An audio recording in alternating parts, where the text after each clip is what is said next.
သူ့အလုပ်ကတော့ဗကြီးတဲ့တဆုံးသွားရင်ရေခွဲတဲ့အလုပ်ပါခလေးလောင်းတွေကိုတော့သူနေလက်တင်းရမှတချို့ပြီးလူကြီးလောင်းတွေကိုတော့တက်ဆိုင်တဲ့လူတွေကိုပြန်အပ်ပါတယ်ဒီ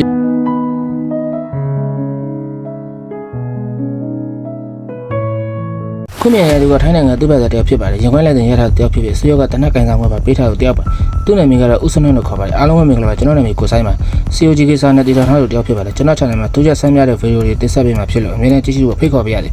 Okay ဗီဒီယိုလေးပြန်ဆက်ကြတာပါဦးစနုတို့မိသားစုကတင်ញောင်းကမှနေတာဖြစ်ပါတယ်လူတွေလောင်းတွေကိုသူ့ရင်ပေးနာမှာအဆောင်လုပ်ထားပြီးရင်ခွဲပါတယ်ကျွန်တော်ကတော့မနေရပါဘူးကြောက်ပါတယ်ကြည့်ရှုသူတွေကနေရလားသူ့အလုပ်ကတော့ဗကြီးတဲ့တဆုံးသွားရင်ရေခွဲတဲ့အလုပ်ပါခလေးလောင်းတွေကိုတော့သူနေလက်တင်းရမှတချို့ပြီးလူကြီးလောင်းတွေကိုတော့တက်ဆိုင်တဲ့လူတွေကိုပြန်အပ်ပါတယ်ဒီလောက်ဟာဆိုရင်သူ့ဆရာတွေကပြီးအစစ်အစင်လှုပ်ဆောင်လာတဲ့အခါသူနဲ့ဆိုရင်40မြောက်ဖြစ်ပါတယ်ခုချိန်မှာသူကအသက်ရတခုရလိုက်ဖြစ်တဲ့50မြောက်ဒီလောက်ကိုမွေးဆက်ခံမလို့အပ်နေဖြစ်ကျင်တော့ဘယ်သူမှမလုပ်ကြပါဘူးဒီဗီဒီယိုကြည့်ရှုနေတဲ့လူတွေကလှုပ်ရှင်ကြလား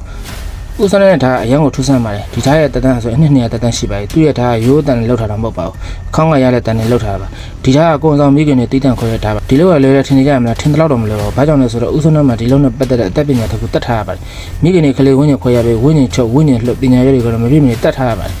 ဦးစနကဒီပညာရေးပြင်ဆေးကြွဆေးပေါက်တဲ့သူကိုပြန်လည်ကုသပေးပါသေးတယ်သူနေတဲ့နေရာနှက်စင်တစ်ခုရှိပါတယ်အဲ့နှက်စင်မှာခလေးဝင်းညတွေကိုတင်ထားတာဖြစ်ပါတယ်တနည်းအားဖြင့်ခလေးနှက်စင်ဖြစ်ပါတယ်ခုမြင်တဲ့ဒုချောင်းလေးကခလေးတွေကိုမြုပ်ထားတဲ့နေရာကိုမှတ်ထားတာပါဒီမျိုးတစ်မျိုးကတော့သူကိုရင်9လလောက်မှကိုရင်ပြကြပြီးတူသားလေးကိုတည်တည်နေမှမြုပ်ထားတာသူမမကြခဏဆိုတော့ခလေးကစားတဲ့ရုပ်တွေချိုးရင်မှုစတဲ့ကိုလာပို့လို့ရှိပါတယ်တချို့တော့လူတွေကခလေးတွေကိုမုတ်ချိုးရင်ကစားတဲ့များပေးပြီးချက်ကနေအိမ်မှာတောင်းကြပါတယ်တကယ်ချင်းတော့တောင်းကြိတ်ပါလားပေးချင်တဲ့ message ကတော့ဥစ္စာနဲ့တွေ့ရလို့ဘယ်လောက်ထိဝါသနာပါလဲသူမျိုးသမီးကအခုလိုတင်းနေမှနေတယ်မကြောက်ဘူးလားဒီဗီဒီယိုကိုကြည့်ရှုလို့ညီကောင်မအားလုံးဝင်ရောက်ဆွေးနွေးနိုင်ပါခင်ဗျ